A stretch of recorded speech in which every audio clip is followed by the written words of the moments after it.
그만둬야 되잖아요. 그렇죠? 이 충분하다 그래야 되는데 이걸 알아야 되는 걸 모르면 계속 맛있다고 먹으면 어떻게 돼요? 배탈이 나잖아요. 배가 아프잖아요. 마찬가지예요. 모든 것이 다 그래요. 충분한 걸 알아야 되는데 충분한 걸 모르면 반드시 탈이 나게 되어 있습니다. 그래서 우리말에 욕심이 지나치면 화가 있는다 이런 말이 있는 겁니다. 그러니까 우리가 충분하다는 것을 아는 것이 굉장히 중요해요.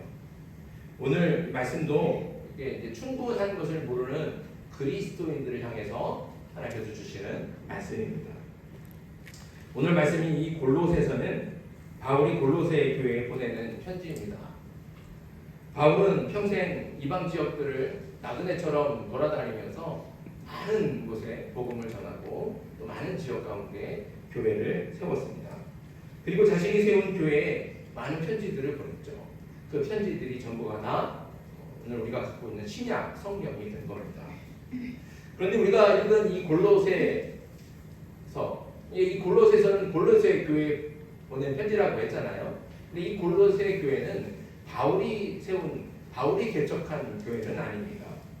골로새 교회는 에바브라라고 하는 바울의 제자가 세운 교회예요. 바울이 3차 전도 여행을 할 때 에베소에 무려 3년을 머물렀습니다. 3년 동안 그 땅에 머물면서 두란노라고 하는 서원도 만들고 거기서 말씀을 강론하고 그래서 제자들을 키워내고 그리고 오랫동안 3년은 짧은 시간이 아니잖아요. 그가 전도 여행을 하면서 가장 오래 머물렀던 곳이 바로 에베소거든요. 이렇게 에베소에 3년 동안 머물면서 말씀을 전하고 복음을 전하고 그래서 많은 사람들을 가르쳐 왔습니다. 그때 이 에바브라가 골로새에서 아마 사업을 하기 위해서 사업자 에베소에 갔던 것으로 생각이 돼요. 가보니까 바울이 복음을 전하거든요. 근데 그 복음을 듣고 에바브라가 감동을 받는 겁니다. 그냥 감동을 받고 예수님을 믿는 게 아니라 이제 바울의 제자가 된 거예요.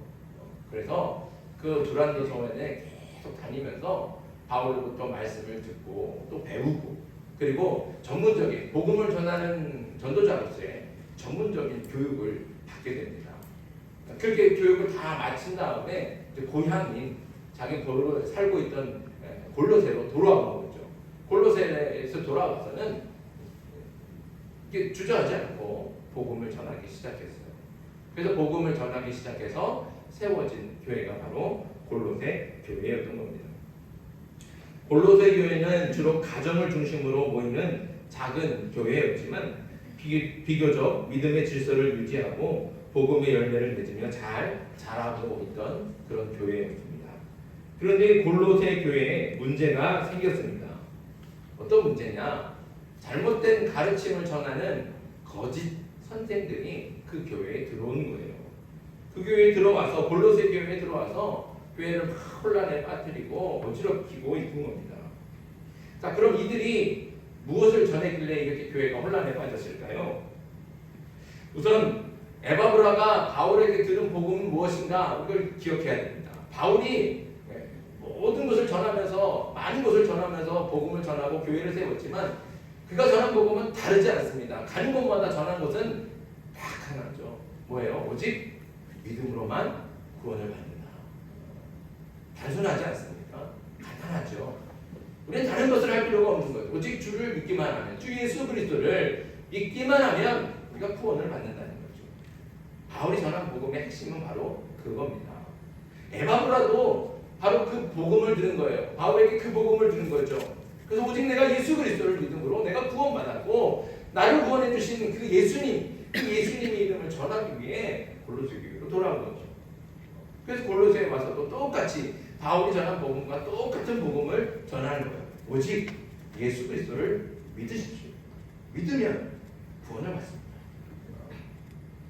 그게 이제 에바브라가 전한 복음이고 그게 바울의 복음의 핵심이고 그 복음을 듣고 많은 사람들이 예수님을 영접하고 골로새 교회를 세워가면서 이렇게 신앙생활을 해왔던 겁니다.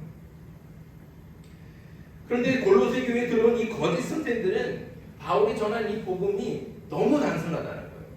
단순해도 너무 단순하다는 것이죠.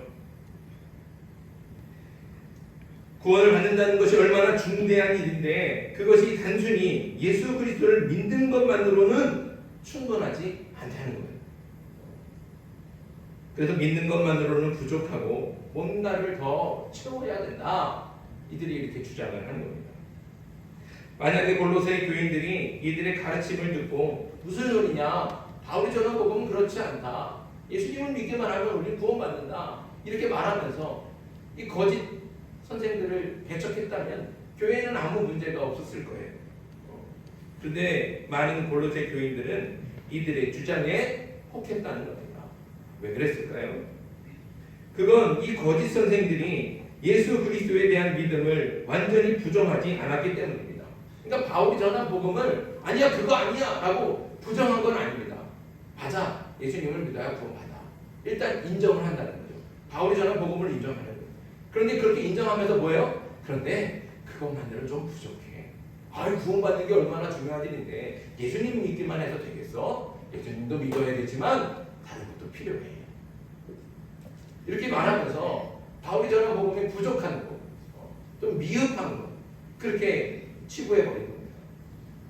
그러니까 바울의 복음을 부정은 하지 않으니까 골로새 교인들의 마음속에는 똑같은 말을 하는 것처럼 들리고 오히려 더 많은 것들을 요구하니까 바울이 전한 복음은 너무 단순해서 이거는 좀 차원이 낮은 것 같이 들리고 오히려 거짓 선생들이 전하는 것은 좀 뭔가 어려우니까 좀 차원이 높은 것 같이 느껴지는 거예요. 그러니까 그 거짓 선생들이 하는 말에 속아 넘어가서 바울이 전한 복음을 이렇게 뒤로 밀어놓고 정말 믿음만으로는 안 되나 보다. 다른 게 더 필요한가 보다. 다른 것을 좀 더 채워야 되나 보다. 이렇게 하기 시작한 겁니다. 그럼 거짓 선생들은 믿음 말고 뭘 더 채우라고 말하고 있을까요? 오늘 우리가 읽진 않았지만 그 밑에 있는 8절 말씀을 같이 한번 읽겠습니다. 8절 시작. 누가 철학과 헛된 속임수로 너희를 사로잡을까 주의하라. 이것은 사람의 전통과 세상의 초등 학문을 따름이요 그리스도를 따름이 아니니라. 오늘 말씀을 보면 거짓 선생들이 주장하는 것들이 뭔지를 알 수 있어요. 그건 뭐냐? 철학이라는 거죠. 당시 유행했던 헬라 철학. 그리고 또 뭡니까? 초등 학문이라는 거죠. 이건 뭘 얘기하는 거냐? 하늘의 별을 연구하면서 미래를 예측하는 그런 점성술 같은 걸 얘기하는 거예요. 그러니까 이 거짓 선생들은 너 철학도 좀 알아야 돼. 그리스 철학이 얼마나 위대한데 철학도 배워야 되고 저 하늘의 별도 좀 읽을 줄 알아야 돼. 이런 것들 다 배워야 우리가 구원받을 수 있어. 예수님 믿는 것만으로는 안 돼. 우리가 좀 똑똑해져야지. 이렇게 요구했다는 것이죠.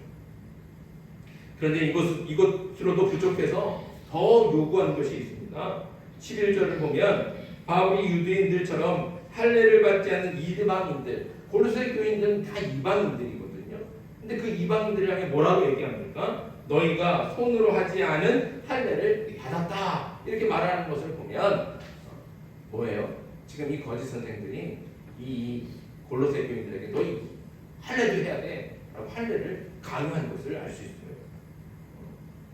또 16절에도 밑으로 내려가 보면 먹고 마시는 것과 절기와 초하루나 안식일 이렇게 말씀하지 않습니까? 그러니까 우리가 좀 종합해서 보면 할례 그리고 먹고 마시는 것 그리고 절기, 초하루, 안식일 다 이건 어디에 있는 거예요? 율법에 있는 거거든요. 유대인의 율법. 그러니까 이 거짓 선생들은 이방인인 골로새 교인들에게 너희는 유대인들과 같이 똑같이 율법을 지켜야 돼 하고 강요하고 있었던 겁니다. 이렇게 거짓 선생들은 믿음만으로는 부족하니 철학과 점성술과 또 할례와 유대인들의 율법으로 채워야 충만해진다고 그래야 구원을 받을 수 있다고 가르쳤습니다. 문제는 골로새 교인들이 이 거짓 선생들의 말에 속아서 예수님을 믿는 믿음 말고 자꾸 다른 것을 더 채우려고 했다는 겁니다. 앞에서도 말했지만 믿음만으로 충분하거든요. 예수님만으로 충분하거든요. 근데 이 충분한 걸 알지 못하고 자꾸 다른 것을 채우면 뭐가 난다고 그랬어요? 탈이 난다. 문제가 생긴다는 거예요. 그러니까 교회는 이 골로새 교회가 원래 평안했던 교회인데 문제가 생기기 시작한 거예요. 이 거짓 가르침을 자꾸 듣다 보니까 쓸모없는 논쟁이 자꾸 생기고 갈등이 일어나고 분쟁이 생기고 그래서 평안했던 교회가 한 날마다 싸우면서 시끄럽게 싸우면서 갈라지기 일보 직전에 있는 거예요. 바울이 이 소식을 듣고 너무 아픈 마음을 가지고 골로새 교인들에게 편지를 전합니다. 그게 바로 골로새서입니다. 그렇다면 바울이 이렇게 편지를 보냈을 때 이 골로새서의 핵심 주제가 뭐겠습니까? 핵심이 뭘까요? 자, 우리 9절과 10절 한번 읽어보겠습니다. 9절과 10절, 9절, 10절 시작. 그 안에는 신성의 모든 충만이 육체로 거하시고 너희도 그 안에서 충만하였으니 그는 모든 통치자와 권세의 머리시라. 아멘. 자, 여기 9절과 10절에 그가 나오는데 그는 누구를 얘기하는 거예요? 누구겠어요? 네, 예수님을 얘기하는 거예요. 그렇죠? 예수님, 예수 그리스도. 예수님 안에는 모든 것이 다 충만하다는 겁니다. 부족한 것도 없고 모자라는 것도 없다는 거예요. 다 충만하다는 거죠. 더 쉽게 얘기하면 예수님 한 분이면 충분하다는 뜻입니다. 예수님 한 분이면 충분해요. 맞지 않습니까? 어떻습니까? 예수님이면 충분합니까? 모자랍니까? 그렇죠. 예수님이면 충분해요. 이게 진리입니다. 그런데 안타깝게도 콜로새 교인들은 예수님만으로도 충분한데 자꾸 다른 것을 채워 넣으려고 합니다. 그런데 이 콜로새 교인들의 모습이 혹시 우리의 모습은 아닐까요? 안타깝게도 우리도 예수님만으로 충분하다는 걸 알면서도 그렇게 느끼지 못할 때가 있어요. 예수님을 믿는다고 말은 하면서도 자꾸 다른 것을 찾는 겁니다. 때로는 특별한 능력이나 은사를 구하기도 하고 기적 같은 체험을 원하기도 합니다. 또 세상 사람들처럼 돈을 구하기도 하고 출세를 원하고 성공을 찾기도 하죠. 예수님만으로 충분하다는 것을 알면서도 예수님만으로는 만족하지 못하고 자꾸 다른 것을 원하는 겁니다. 왜 그럴까요? 우리는 예수님만으로 충분합니다. 다 알잖아요. 그런데 알긴 그렇게 알지만 우리 삶에서는 자꾸 예수님 말고 다른 걸 찾아야 돼요. 왜 그럴까요? 왜 그러냐면 우리는 다 밑빠진 항아리 같기 때문에 그래요. 밑빠진 항아리에 물을 채울 수 있습니까? 채울 수 있어요? 없죠. 아무리 물을 갖다 부어도 밑빠진 항아리는 채울 수가 없습니다. 이것저것 막아놓고 채워봐도 밑빠진 항아리에는 물을 채울 수가 없어요. 그러니까 채울 수 없기 때문에 아무리 갖다 부어도 채울 수 없기 때문에 우리는 어떻게 끊임없이 갈망을 느끼는 거예요. 갈증을 느끼는 거예요. 부족함을 느끼고 배가 고프다는 거죠. 신앙도 마찬가지입니다. 예수님을 잘 믿어서 우리 안에 예수님을 가득 채웠다고 생각하지만 어느 순간 은혜는 고갈되고 없습니다. 그 좋았던 믿음이 다 말라버린 것 같이 느껴질 때가 있지 않습니까? 하나님을 떠난 것도 아니고 하나님을 안 믿는 것도 아니고 내가 늘 예수님을 찾고 기도하고 찬송하고 예배도 잘 드리는데 내 안에 있던 예수님이 어디로 사라진 것 같이 어디 찾을 때고 내 신앙, 내 은혜가 다 말라버린 것 같고 고갈된 것 같이 느낄 때가 있지 않습니까? 왜 그렇다고요? 우리는 다 밑빠진, 밑이 깨진 항아리 같기 때문에 그렇습니다. 그럼 어떻게 해야 이 밑빠진 항아리에 부족함 없이 충만하게 채울 수 있을까요? 밑빠진 항아리에 물을 채우는 방법이 바로 오늘 우리가 읽은 말씀 6절, 7절 다시 한번 읽어보겠습니다. 6절, 7절 다시 시작. 그러므로 너희가 그리스도 예수를 주로 받았으니 그 안에서 행하되 그 안에 뿌리를 박으며 세움을 받아 교훈을 받은 대로 믿음에 굳게 서서 감사함을 넘치게 하라. 아멘. 저는 이 6절, 7절 말씀을 묵상할 때 설교 준비를 하면서 묵상하면서 그냥 머릿속에 번뜩 떠오르는 게 있어요. 뭐냐면 옛날에 봤던 영화가 생각이 났어요. 이제 찾아보니까 2001년도에 개봉을 했더라고요. 여러분들 기억하십니까? 닮아야 놀자. 기억 잘 안 나세요? 닮아야 놀자. 박신양이 주인공이고요. 조폭 나오는 영화입니다. 잘 모르시는 것 같은데 이게 오래된 영화라 텔레비에서도 방송을 많이 해줬거든요. 명절 때마다 많이 해줬는데 내용이 이렇습니다. 이제 건달이죠, 조폭. 이 건달 두목하고 부하들이 다른 조직의 습격을 받았어요. 그래갖고 이제 도망을 친 거예요. 간신히 막 목숨만 살아고 도망쳤어요. 도망쳐갖고 어디에 숨어 들어갔냐면 절로 들어가요. 사찰로. 그래서 이제 거기 한동안 숨어 있어야 돼요. 그러니까 이제 이렇게 이제 그 다른 조직을 대적할 힘이 생길 때까지 좀 숨어 있어야 돼요. 근데 이 뭐 조폭들이 건달들이 절에 간다고 조용히 있겠습니까? 거기 절에는 수행을 하는 스님들도 돌을 닦는 스님들이 많이 있는데 그럼 조용하게 뭐 침묵하고 뭐 경전 읽고 이래야 되는데 이 건달들은 확 시끄럽게 노래 부르면서 확 놀면서 그러니까 이 수행에 아무 도움이 안 되는 거예요. 스님들이 들고 일어났어요. 그래서 주지스님 찾아가고 저 사람들을 쫓아내십시오. 주지스님이 내가 왜 허락해줬다. 근데 이거 만날 때마다 막 앙숙이랑 싸우는 거예요. 이 조용해야 될 사찰이 절이 너무너무 시끄러운 거예요. 그래서 주지스님이 건달들하고 스님들하고 다 불렀어요. 그리고 시합을 제안했어요.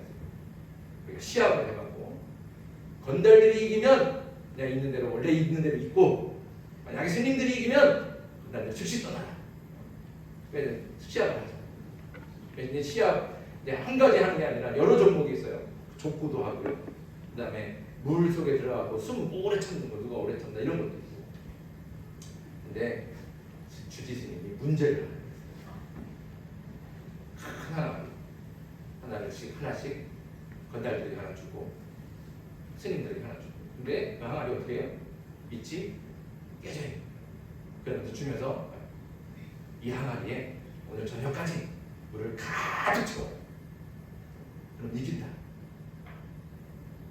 그래갖고 건달들이랑 뭐 스님들이랑 막 머리를 짜는 이걸 어떻게 물을 짜? 물을 빨리 부으면 세기 전에 빨리 부으면은 찬장패기 난다고 막 뛰어가고 물을 붓고 하는데 그게 아무리 빨리 붓는다고 그게 멈춰져 있습니다. 조폭들이 막 옷을 벗어갖고요. 그 콩쥐팥쥐에 나오잖아요. 그 콩쥐팥쥐 밑빠진 독을 누가 막았어요? 두꺼비가 막았잖아요. 두꺼비가 막은 거죠. 배를 빡 해갖고 근데 물을 두고 가고 근데 그게 견뎌집니까? 힘들어도 또 쓰러지면 물이 그냥 팍 쏟아지고 스님들은 고무신을 벗어갖고 그걸 막 막아보려고 하는데 막아지나요? 안 되는 거예요. 아무리 해도 안 돼요. 시간이 탁 흘러가. 이제 스님이 얘기했던 저녁 시간이 다 됐어요. 다 돼가는 거예요. 그때 그 건달 두목이 번뜩 생각을 하더니 소리쳤어요. 야! 뛰어! 그래갖고 막 이 두목 부하들은 이게 무슨 소린가 모르는데 두목이 그러니까 그냥 그 항아리를 들고 그 두목을 쫓아 딱 뛰기 시작한 거예요. 딱 시작했어요. 달려갔어요. 어디로 달려갔어요? 연못으로 달려갔어요. 연못 딱 쫓아가더니 다시 두목이 소리친 거예요. 야! 던져! 그리고 그 밑빠진 항아리를 연못으로 팍 던졌어요. 어떻게 됐을까요? 그 항아리에 물이 가득한. 주지스님도 놀랐어요. 이걸 건달들이 해내다. 어떻게 이런 건달들이 해내다.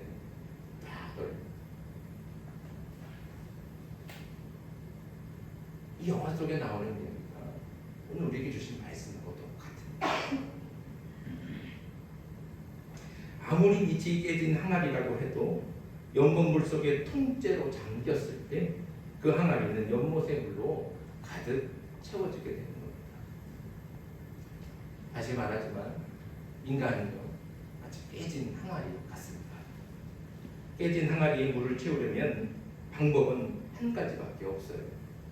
항아리를 통째로 가운데 연못에 던집니다. 생수의 강물이 되시는 예수님께 던지는 겁니다. 생각하고 고민한다고 되지 않습니다. 맨날 생각하고 고민만 하니까 머리는 복잡한데 가슴은 서늘하게 날마다 비워지죠. 그리고 마음의 갈증은 결코 해결이 되지 않습니다. 하늘의 생수를 향해서 나를 통째로 던지지 않는 한 우리는 충만함을 누릴 수가 없습니다. 우리는 나 스스로를 어떻게 해요? 던져야 돼요. 누구한테요? 예수님께. 생명의 강물 되신 예수님께 던져야죠. 마음도, 시간도, 관심도, 생각도, 내 계획도, 이 모든 것을 다 주님께 던지는 거예요. 내가 던져줘야죠. 던져지면 우리 안에 예수님이 가득 차시는 나를 던지지 않고 자꾸 내 안에 나를 예수님을 채우려고 합니다. 그러니까 늘 밑빠진 독에 물 붓는 것처럼 갈증이 생겨요. 아무리 찬양을 많이 하고 기도를 많이 해도 나를 던지지 않는 채 자꾸 예수님으로 나를 채우는 거예요. 그러니까 갈증이 끊이지 않아요. 그러니까 내 안에 예수님을 채우는 방법은 뭐예요? 나를 던지는 거예요. 예수님께 던지는 거죠. 그걸 바울이 오늘 뭐라고 말씀하고 있습니까? 뭐라고 표현하고 있어요? 그리스도 예수 안에 뿌리를 박으라는 겁니다. 다른 데 뿌리 내리지 말고요. 인도에서 가난한 사람들과 병자들을 위해 평생을 헌신한 마더 테레사, 우리 마더 테레사를 성녀라고 부르지 않습니까?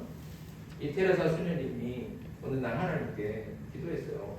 여러 번 기도했어요. 하나님 내 안에 충만함을 주십시오. 나를 충만하게 해주십시오. 하나님께 간절히 기도했어요. 그때 하나님께서 테레사 수녀님한테 말씀을 하셨대요. 뭐라고 말씀하셨냐면, 테레사야, 네 안에 나를 가두려고 하지 말라. 대신 네가 내 안에 갇히도록 해라.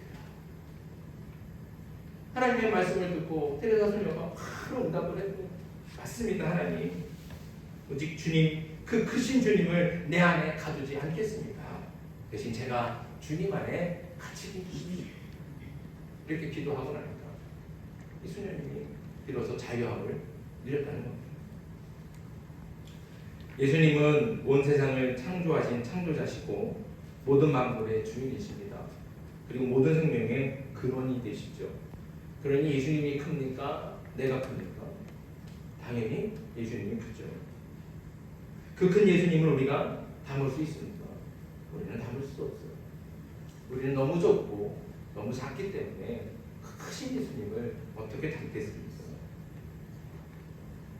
그 크신 예수님을 그러니까 담으려면 예수님을 억지로 내 안에 넣는 것이 아니라 어떻게 해요? 나를 예수님께 던지는 겁니다. 예수님으로 나를 채우려고 하면 밑빠진 항아리에 물을 붓는 것처럼 헛수고만 하게 됩니다. 그래서 자꾸 다른 것을 찾고 다른 것을 구하는 겁니다. 예수님을 믿는다고 말을 하면서도, 예수님을 사랑한다고 말을 하면서도, 예수님 저 사랑합니다. 예수님 내가 예수님 믿으니까 예수님 믿는 사람한테 잘 되게 해주세요. 높은 데로 올라가게, 돈 많이 벌게 해주세요. 참 부끄럽지 않게 해주세요. 다시 3번 생각해 봅시다. 이게 정말 예수님을 위한 겁니까? 혹시 나를 위한 건 아닌가요? 예수님 말고 자꾸 다른 것으로 나를 채우려고 하고 예수님을 핑계로 자기의 욕심을 채우려고 하는 것 아닌가요? 우리는 예수님으로 충만합니다. 그래서 하박국 선지자가 얘기하지 않습니까? 뭐라고 얘기해요? 무화과 나무가 무성하지 않고 포도나무에 열매가 없고 감람나무에 소출이 없어요. 우리에는 소가 없고요, 양떼도 없어요.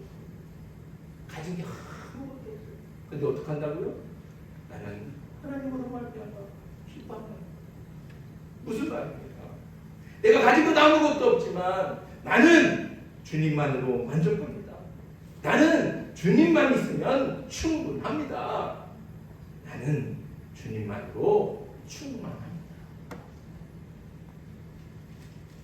이렇게 고백하면서 감사하고 기뻐하는 겁니다.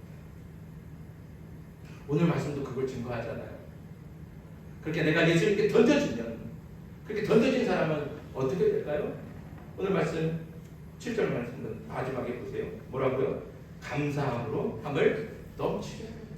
감사함을 넘치게 하는 방법은 뭐예요? 그 안에 뿌리 박는 겁니다. 내가 던져지는 겁니다. 그러면 감사함으로 넘쳐납니다.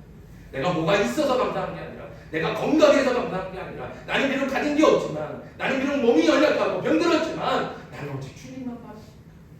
나는 주님만 있으면 돼. 난 주님만으로 충분합니다. 그래서 감사합니다. 그래서 기쁩니다. 고백할 수 있다는 것이죠. 사랑하는 성도 여러분, 여러분은 지금 어디에 계십니까? 아직도 밑빠진 항아리를 채우려는 헛된 수고로 시간을 허비하고 있지는 않습니까? 내 생각과 욕심을 내려놓고 온전히 주님 안에 나를 던지십시오. 내 시간도, 내 건강도, 내 마음도, 내 관심도, 내 생각도, 내 계획도 다 주님께 던져서 그 속에 깊이 잠기십시오. 그렇게 주님 안에 깊이 뿌리를 박아 감사가 넘치고 기쁨이 충만하게 하십시오. 주님만으로 충분합니다. 주님께 온전히 나를 던져서 주님만으로 충분해지고 그렇게 항상 기쁨과 감사로 살아가는 저와 여러분들이 되기를 주님의 이름으로 축복합니다. 아멘. 기도드리겠습니다.